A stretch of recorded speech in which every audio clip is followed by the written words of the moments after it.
Onde você estava naquela noite? Ninguém nunca nos contou a verdade. Eu só quero ele de volta. Arquivos Perdidos Brasil. A fotografia deveria ser apenas um registro banal de um domingo ensolarado.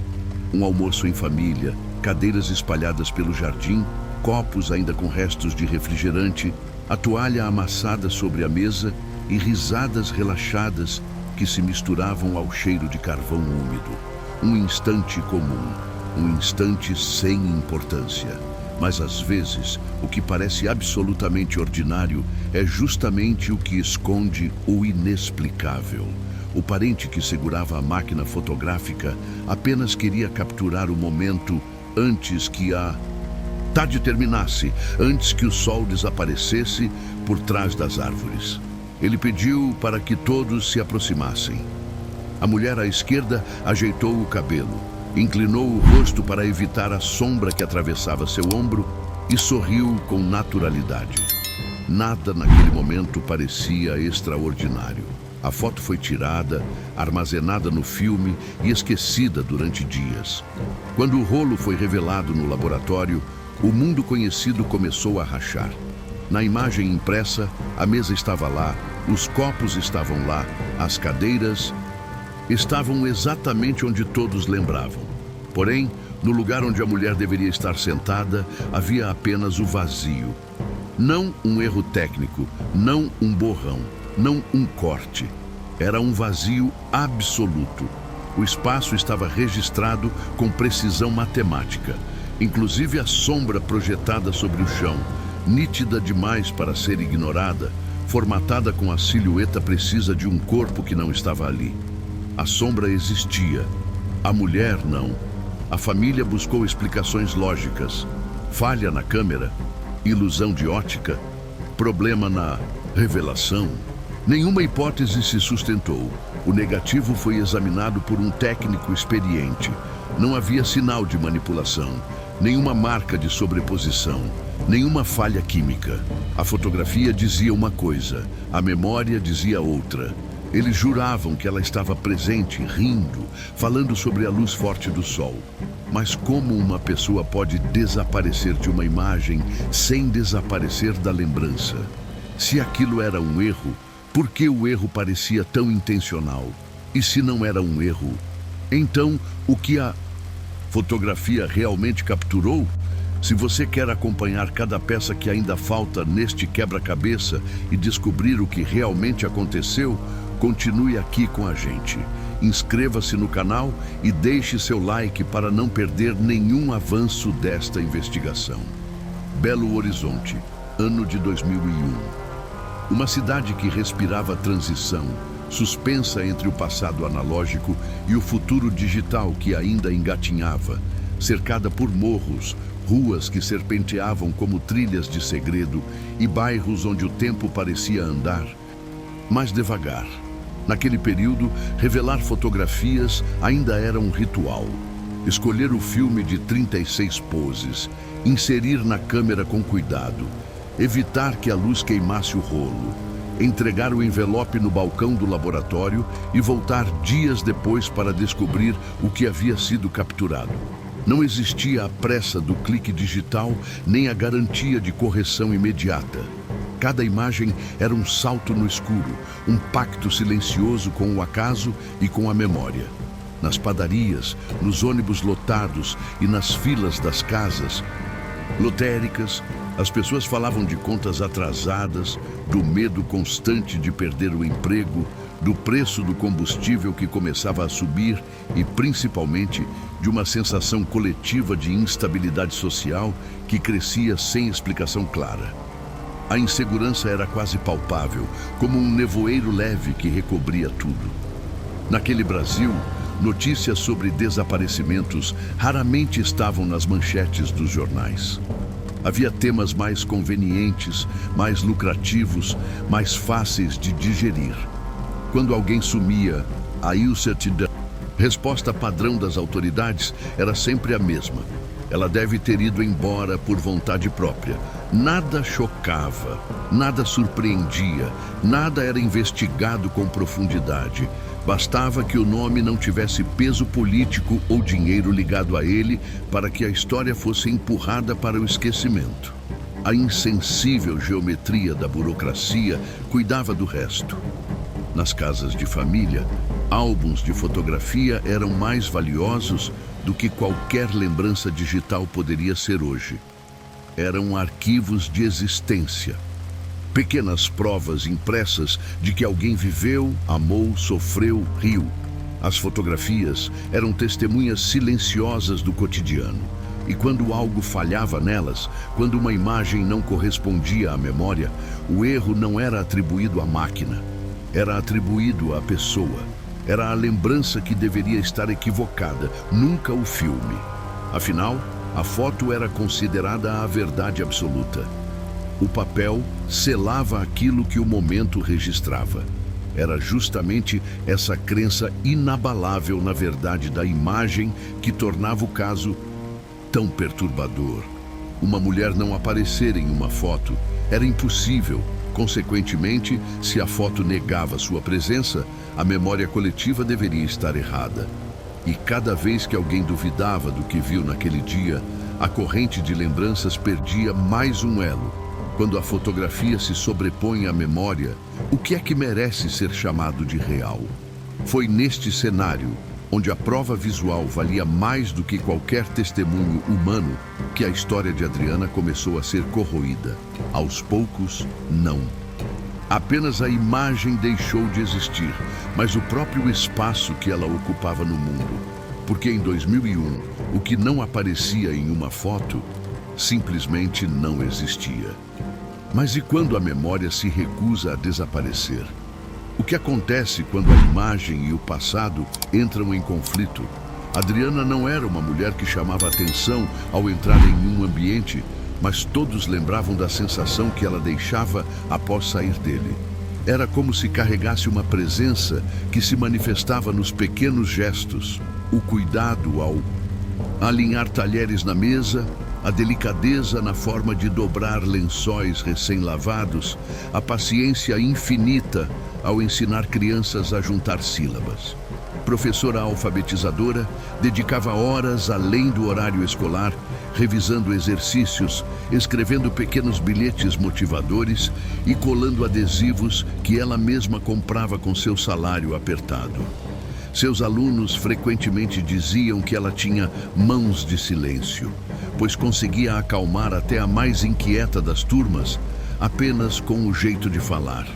O tom de sua voz era sereno, mas carregava uma firmeza quase invisível, como quem aprendeu cedo que palavras precisam ser escolhidas com responsabilidade. Gostava de registrar tudo.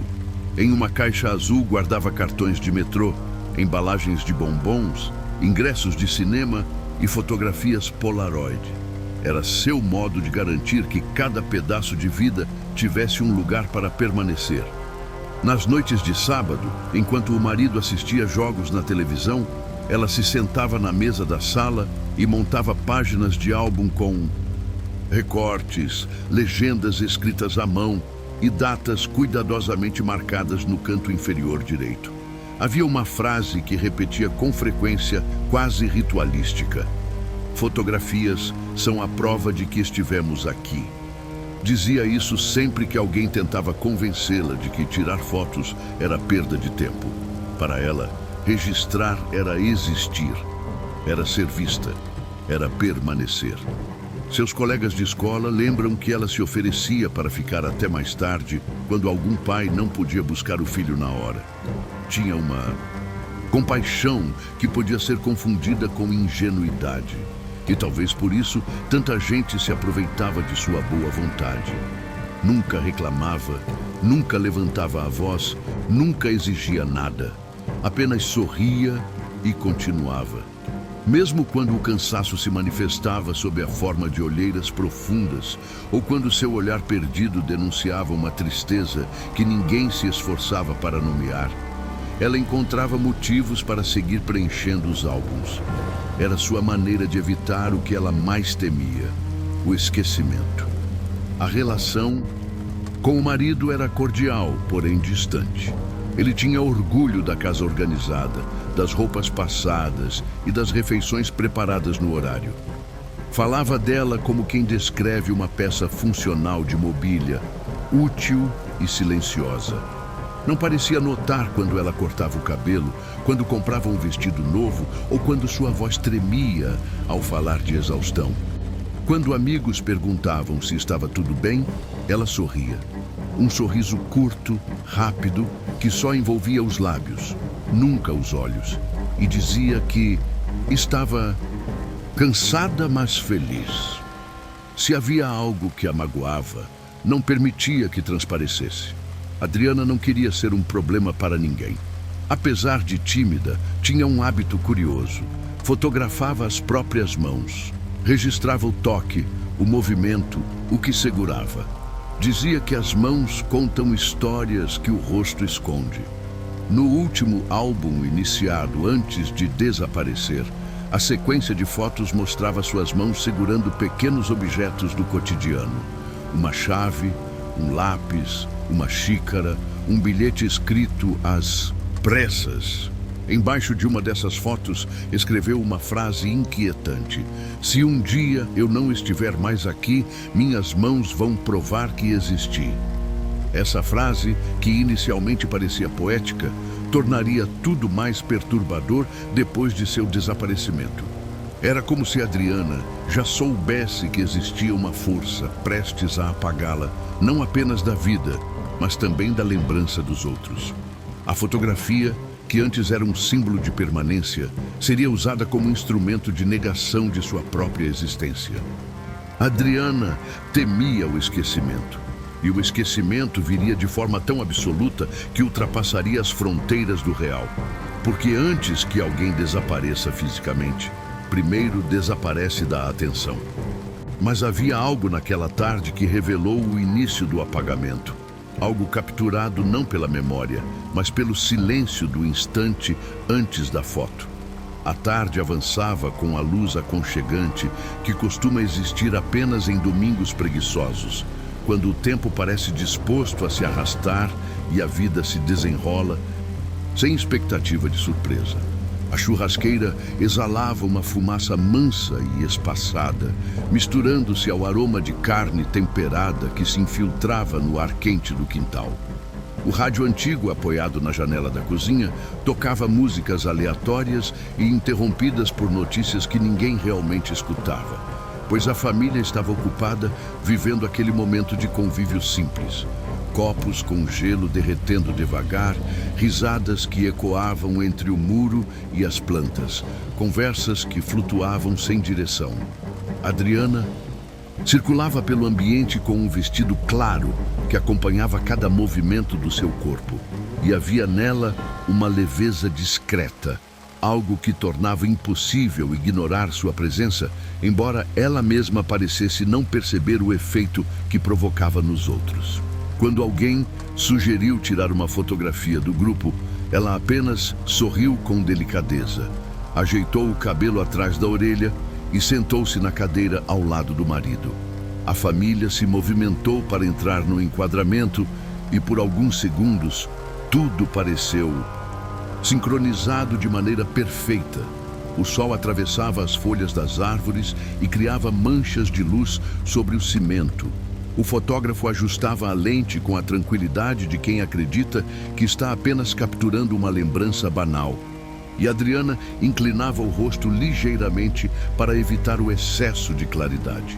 O clique do obturador selou o que deveria ser uma recordação de rotina, uma imagem sem qualquer relevância futura, congelada no tempo. Logo depois, Adriana levantou-se dizendo que buscaria mais refrigerante. Atravessou a porta da cozinha com a naturalidade de quem acredita que voltará em segundos. A família continuou conversando, presa à despreocupação própria das tardes tranquilas. E ninguém notou que a ausência dela se estendeu mais do que o esperado. Quando o marido estranhou o tempo decorrido e foi procurá-la, encontrou apenas o copo sobre a pia, ainda marcado pelos dedos dela, a geladeira entreaberta e um silêncio que parecia espesso demais para ser apenas silêncio. A casa estava vazia de respostas. Não havia indício de queda, de luta ou de qualquer movimentação. A porta não tinha sido aberta, as janelas permaneciam fechadas e nada estava fora do lugar. Era como se Adriana tivesse atravessado um limite invisível e deixado de existir entre um passo e outro. Quando a família voltou ao quintal, a sombra dela ainda estava projetada no chão ao lado da cadeira. A sombra permanecia. Ela, não. E esse foi apenas o primeiro dos impossíveis. Na manhã seguinte ao desaparecimento, o quintal parecia carregado de um silêncio que não pertencia ao lugar. A mesa do churrasco permanecia exatamente como fora deixada. Copos vazios, guardanapos amassados, a garrafa de refrigerante encostada na borda e a cadeira onde Adriana estivera sentada. O marido acordou acreditando que talvez tivesse sido tudo um mal-entendido, que ela poderia ter saído para respirar ou caminhado até a rua e, por algum motivo trivial, não voltado para dentro da casa. Repetia mentalmente que pessoas cansadas às vezes precisam de uma pausa, como se tentasse convencer o próprio corpo a não entrar em pânico. No entanto, quando desceu para o quintal e viu a cena idêntica à do dia anterior, sentiu o chão perder consistência sob os pés. Os familiares se reuniram na sala e o ar cheirava a café requentado e ansiedade. Cada um dizia lembrar de algo diferente, como se a memória coletiva estivesse sofrendo pequenas rachaduras. Uma tia jurava ter visto Adriana no portão durante o churrasco. O cunhado afirmava que ela estava separando talheres antes de entrar na cozinha. Já a sogra estava convencida de que Adriana havia comentado sobre uma forte dor de cabeça. Quanto mais tentavam reconstruir os instantes finais, mais confusas e desencontradas se tornavam as lembranças, como se estivessem tentando segurar água entre os dedos. O marido decidiu ir à delegacia e o delegado preencheu o boletim de ocorrência em menos de 10 minutos. Escrevendo que Adriana possivelmente deixara o ambiente por vontade própria. Não houve perguntas sobre o casamento, nem sobre a fotografia que já era motivo de angústia dentro da família. De volta à casa, o marido abriu o envelope com as fotos reveladas. Quando viu a imagem daquele churrasco, sentiu o corpo gelar. A sombra estava lá, perfeitamente delineada ao lado da cadeira, denunciando a presença de alguém que não existia na foto. Ele levou as fotos até a mãe, pedindo que confirmasse o que seus olhos não queriam aceitar.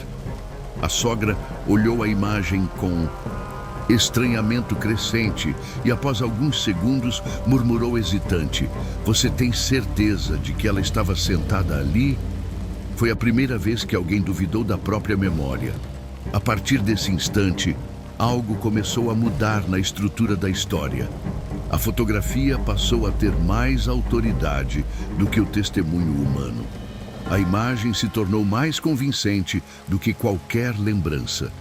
E quando a verdade de uma foto se impõe sobre a realidade, o desaparecimento deixa de ser apenas físico. Porque, quando a imagem contradiz a memória, é a memória que começa a desaparecer. Mas a polícia jamais imaginaria o que encontraria quando abrisse o arquivo do caso. O delegado responsável pelo caso chegou à casa no final da tarde, com o caderno de anotações em uma mão e uma postura apressada, que deixava claro que aquela visita era apenas mais um item da rotina burocrática. Observou o quintal por alguns segundos, sem demonstrar qualquer interesse genuíno. O marido tentou explicar a sequência dos acontecimentos, descrevendo a última vez em que viu Adriana e mencionando que ela havia desaparecido logo após a fotografia. Falou também da sombra na imagem e do fato de que o laboratório garantira que não havia falha técnica. O delegado ouviu com expressão neutra, franzindo a testa apenas quando o marido citou que a foto não mostrava a Adriana. Anotou apenas 2 palavras: ausência visual. Não pediu para ver o álbum, não examinou o local onde ela teria passado pela cozinha Tampouco cogitou analisar o negativo de modo mais cuidadoso. Diz que adultos desaparecem o tempo todo e que, em muitos casos, voltam por conta própria quando resolvem repensar a vida. Quando os oficiais caminharam pelos cômodos da casa, pareciam cumprir um protocolo vazio. Abriam portas, olhavam armários, faziam perguntas mecânicas. Nada foi recolhido como evidência. No quarto do casal, o delegado tirou algumas fotografias do cenário, mas ignorou completamente o álbum que estava sobre a mesa com recortes espalhados. Enquanto isso, a sogra tentava convencer uma policial de que Adriana jamais abandonaria as crianças da escola. Muito menos deixaria para trás o álbum azul que carregava em todas as viagens. A policial, com voz distante, respondeu que não havia nada mais comum do que desaparecimentos temporários, motivados por estresse emocional. Repetiam essa justificativa como um mantra que permitia aos investigadores não aprofundarem nada. A única coisa que chamou atenção foi o negativo fotográfico. O marido insistiu para que o delegado o examinasse e, com certa relutância, ele aceitou observar contra a luz do entardecer. Ali também não havia sinal algum de Adriana, nenhum borrão, nenhum corte, nenhuma interferência química. Apenas o espaço vazio onde ela deveria estar e uma sombra que não fazia sentido. Mesmo assim, o delegado devolveu o negativo dizendo que era ilusão provocada pelo ângulo de luz.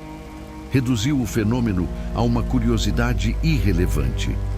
A investigação encerrou-se em menos de 24 horas e o relatório final foi registrado com a seguinte frase: possível saída voluntária por motivos pessoais. A família ficou paralisada. Parecia que a ausência da mulher era incômoda demais para ser investigada e conveniente demais para ser ignorada. Se a polícia não acreditava, a verdade começava a se dissolver. E quanto mais o tempo passava, mais detalhes ficavam nebulosos na memória dos familiares, como se algo estivesse corroendo cada lembrança relacionada a ela. Quando recolheram as cópias das fotos para tentar mostrar a outras pessoas, perceberam que algo perturbador estava acontecendo. A cada nova pessoa que encarava a imagem, menos detalhes conseguiam recordar sobre o rosto de Adriana. Não era apenas uma falha na investigação, era um apagamento progressivo, sutil e devastador. Porque quando a verdade não interessa ao sistema, o silêncio se torna a versão oficial dos fatos.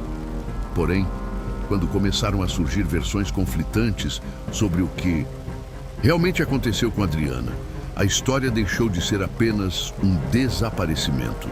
Quando a investigação oficial se mostrou inútil, surgiram teorias, e com elas, o desconforto crescente de que ninguém estava olhando para a direção certa. Cada pessoa envolvida no caso parecia construir uma narrativa própria para tentar organizar o caos que o desaparecimento de Adriana havia provocado.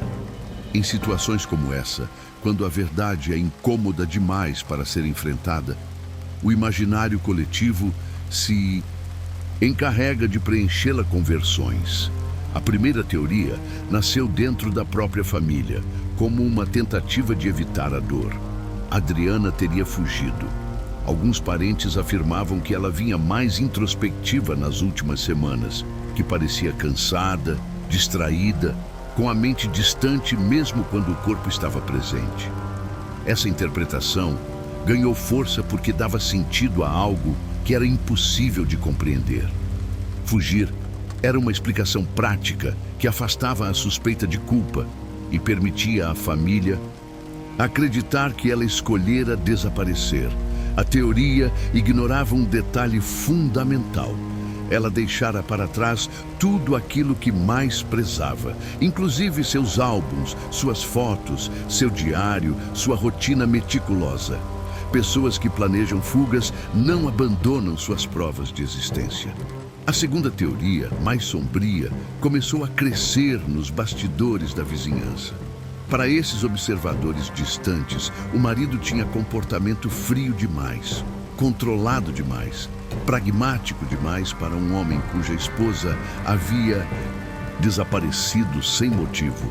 Diziam que ele parecia aliviado, como se o sumiço tivesse simplificado algo que já estava errado antes.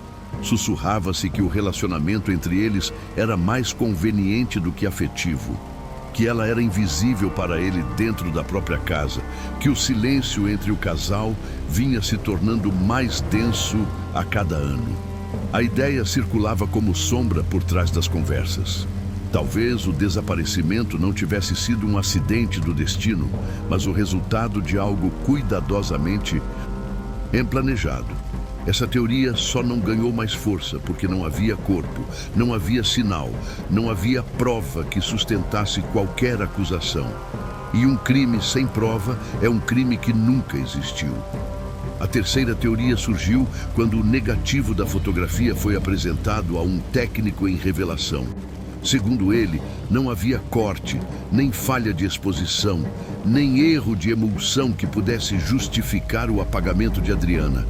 A sombra estava lá, o contorno estava lá, o peso sobre a cadeira estava lá, apenas o corpo havia sido suprimido. Um fotógrafo experiente afirmou que seria quase impossível manipular um negativo sem deixar rastros químicos. Porém, até ele hesitou quando viu a imagem. Não era manipulação, era ausência. Uma ausência limpa, precisa, quase clínica. Depois dessa análise, começou-se a especular se alguém de alguma forma poderia ter apagado a figura de Adriana da fotografia antes mesmo da revelação. Uma manipulação física no momento do clique. Mas quem teria essa capacidade? Quem teria esse interesse? E então veio a quarta teoria, a mais perturbadora, a mais improvável, e ainda assim, a única que parecia fazer sentido diante do inexplicável. Alguns membros da família, especialmente os que insistiam ter lembranças nítidas da presença de Adriana no churrasco, começaram a notar que quanto mais olhavam para a fotografia, mais difícil ficava visualizar sua imagem mental. Era como se a foto estivesse interferindo na memória, como se a ausência visual estivesse apagando, pouco a pouco, o registro emocional que cada pessoa guardava dela. O desaparecimento físico teria sido apenas a primeira etapa. O verdadeiro apagamento estava acontecendo dentro da mente. Não era a Adriana que estava desaparecendo, era a lembrança dela que estava sendo apagada. Quando a memória começa a falhar, a realidade se torna uma construção frágil. Mas uma descoberta inesperada mudaria completamente o rumo dessa história. Meses depois do desaparecimento de Adriana, quando o caso já havia sido engolido pela rotina e o silêncio já começava a parecer definitivo, uma coincidência improvável fez o enigma ganhar nova vida. O laboratório fotográfico onde o filme havia sido revelado anunciou que encerraria as atividades. A chegada de câmeras digitais tornara o fluxo de clientes escasso. E os funcionários passavam os últimos dias empacotando caixas com materiais antigos para descarte. Entre negativos esquecidos, envelopes acumulados em gavetas e fotografias jamais retiradas pelos clientes, uma caixa de papelão chamou a atenção de um estagiário. Era uma caixa sem identificação, sem data e sem o nome de ninguém, como se tivesse sido separada do restante por algum motivo específico. Ao abri-la, encontrou duas coisas, um negativo isolado e uma única fotografia revelada. A fotografia mostrava Adriana, não a cadeira vazia, não a sombra solitária, mas Adriana em pé, ao lado do marido, sorrindo, com as mãos entrelaçadas à frente do corpo. Ela olhava diretamente para a lente, com um sorriso discreto e um olhar que transmitia algo que ninguém havia percebido enquanto ela estava presente. Uma tristeza profunda e silenciosa, tão densa que parecia pesar na imagem como umidade presa no papel. No canto inferior direito da foto, quase imperceptível, havia uma sombra projetada na parede. Uma sombra que não pertencia a ninguém daquele ambiente. A forma era alta, angulosa e parecia inclinada em direção a Adriana, como se fosse uma presença observadora, silenciosa, paciente. O estagiário virou a foto. No verso havia uma frase escrita com caneta esferográfica, tremida como se alguém tivesse escrito às pressas. Você só existe enquanto alguém lembra. Essa frase não era apenas estranha. Ela era uma sentença, um aviso, um diagnóstico de algo que estava acontecendo em silêncio. O estagiário entregou a foto ao antigo proprietário do laboratório, que decidiu ligá-la ao nome do pedido que constava no sistema. Ao inserir os números, o monitor exibiu um único registro: o nome de Adriana.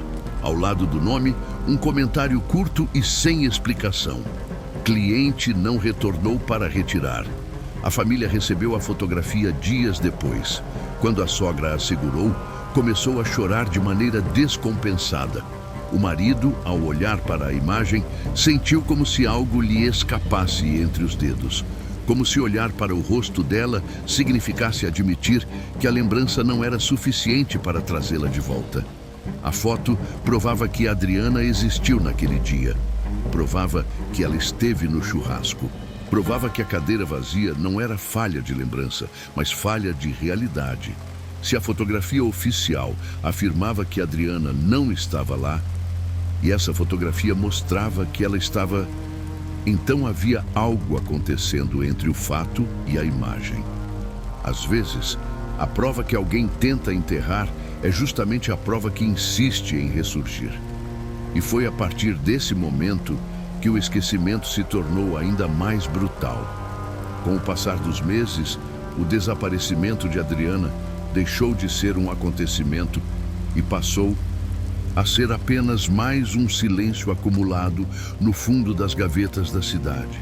A fotografia encontrada no laboratório causou um impacto momentâneo, mas a rotina das pessoas, a indiferença das autoridades e o peso constante da vida cotidiana começaram a empurrar o caso para um lugar onde nenhum acontecimento deveria estar: o esquecimento. A família, antes aflita e insistente, começou a desistir de falar sobre ela, como se pronunciar seu nome tivesse se tornado um pacto com algo que queriam enterrar. O marido passou a evitar conversas relacionadas ao assunto, alegando que precisava seguir em frente, e a sogra, antes indignada com a falta de investigação, agora apenas repetia que talvez fosse melhor aceitar o que não podia ser mudado. As caixas que continham documentos, recortes de jornal e registros da ocorrência desapareceram da delegacia sem explicação. Alegaram que houve reorganização dos arquivos e que alguns processos haviam sido transferidos para outra unidade, mas ninguém soube dizer exatamente qual. Um dos funcionários afirmou que o armário onde o caso estava armazenado sofreu infiltração e que muitos papéis foram descartados, embora nenhum protocolo oficial de descarte tenha sido apresentado. Era como se tudo que pudesse sustentar a existência real de Adriana estivesse sendo apagado, não apenas da memória dos que a rodeavam, mas dos registros físicos capazes de provar que ela um dia esteve ali. No que restou do quarto do casal, a família encontrou apenas uma gaveta vazia e marcas circulares no local onde antes estavam os álbuns. A caixa azul, que guardava fotografias, ingressos e pequenos pedaços de vida, simplesmente sumiu, sem qualquer explicação plausível. Cada objeto desaparecido se tornava mais uma confirmação de que o esquecimento não era acidental. Ele parecia intencional, quase cirúrgico, como se uma força invisível estivesse limpando qualquer rastro que pudesse ligar Adriana ao mundo concreto. Aos poucos, até as pessoas que participaram daquele churrasco Passaram a hesitar ao relatar lembranças, tornando a presença dela frágil como névoa. O caso não foi arquivado oficialmente. Ele foi absorvido pela ausência. E é justamente quando tudo parece apagado que algo esquecido volta à superfície, exigindo ser visto. 22 anos depois, em uma tarde abafada de janeiro de 2023, um estagiário recém-contratado para auxiliar na digitalização de arquivos antigos foi designado para organizar caixas que estavam esquecidas no subsolo de um prédio público. Não era exatamente um arquivo oficial, era mais um depósito improvisado onde documentos sem utilidade aparente eram empilhados sem critério. O local tinha cheiro de papel velho, poeira e abandono, como se cada gaveta represasse histórias que ninguém estava disposto a revisitar. Enquanto o estagiário movia caixas de um lado para o outro, uma delas escorregou e caiu no chão, espalhando pastas, fotografias amareladas e registros que pareciam não ter dono. Entre elas, um envelope pardo chamou sua atenção porque estava lacrado com fita adesiva e tinha uma inscrição tremida em caneta azul: não arquivar. A frase soava contraditória naquele lugar onde tudo estava justamente arquivado e esquecido. Movido pela curiosidade, ele abriu o envelope. Dentro havia uma sequência de itens cuidadosamente organizados, uma cópia do boletim de ocorrência de Adriana, uma série de negativas fotográficas e, no fundo do envelope, um papel dobrado várias vezes, como se alguém o tivesse guardado com receio de ser encontrado. O estagiário desdobrou o papel lentamente. Era uma impressão caseira de uma fotografia digitalizada, a mesma que havia sido encontrada no laboratório anos atrás, em que Adriana aparecia sorrindo, com a sombra estranha projetada atrás de si. Mas ali havia algo diferente. Na parte inferior da impressão, havia um número de telefone escrito à mão e uma anotação curta: se chegar até aqui, ligue. Eu vi. O estagiário levou o envelope ao superior imediato, que olhou os documentos por alguns segundos antes de dizer que aquilo provavelmente pertencia a um processo já encerrado e que não deveria ter importância. Porém, ao tentar recolocar o envelope na caixa, sentiu uma inquietação inexplicável. Havia algo ali que não combinava com o esquecimento. Contra as instruções, ele decidiu ligar para o número. A chamada completou. Não caiu na caixa postal. Tocou. 1, 2, 3 toques. Quando estava prestes a desistir, uma voz surgiu. Uma respiração pesada, como se alguém estivesse segurando o telefone muito perto do rosto. Nenhuma palavra. Apenas silêncio e respiração. O estagiário perguntou se a pessoa estava ouvindo. Nada. Perguntou se aquele número tinha alguma relação com Adriana. Nada. Então, a ligação foi encerrada abruptamente. No dia seguinte, quando o estagiário voltou ao arquivo para mostrar o envelope a um funcionário mais antigo, o envelope havia sumido. Não havia registro de deslocamento, ninguém admitiu tê-lo retirado e o sistema não possuía atualização recente. A caixa em que o envelope estava agora continha apenas papéis sem relevância, como se alguém tivesse substituído o conteúdo durante a noite. A única prova de que o envelope existira era a fotografia imprimida que o estagiário colocara em seu bolso antes de sair. O caso que a cidade havia enterrado agora respirava novamente. Sempre que a verdade tenta emergir, algo se agita nas sombras para empurrá-la de volta ao silêncio. Quando um desaparecimento acontece, a atenção imediata se volta para o corpo ausente, para o percurso físico que alguém poderia ter feito, para as possíveis rotas que explicariam o sumiço. Porém, no caso de Adriana, o que se perdeu não foi apenas o corpo, mas a própria ideia de existir. O apagamento começou primeiro nas imagens, depois nas lembranças e finalmente nas narrativas oficiais, como se o mundo estivesse sendo limpo de qualquer vestígio dela. Nada é mais cruel do que a segunda morte. aquela que acontece quando o nome deixa de ser pronunciado e a memória deixa de ser sustentada pelos que ficaram. A primeira morte tira a presença, a segunda remove o significado, a terceira apaga o rastro. E quando todas acontecem, não resta mais ninguém para dizer que aquela pessoa esteve viva. Adriana se tornou o retrato daquilo que mais tememos, mas raramente admitimos: a possibilidade de que nossa existência seja dependente do olhar do outro.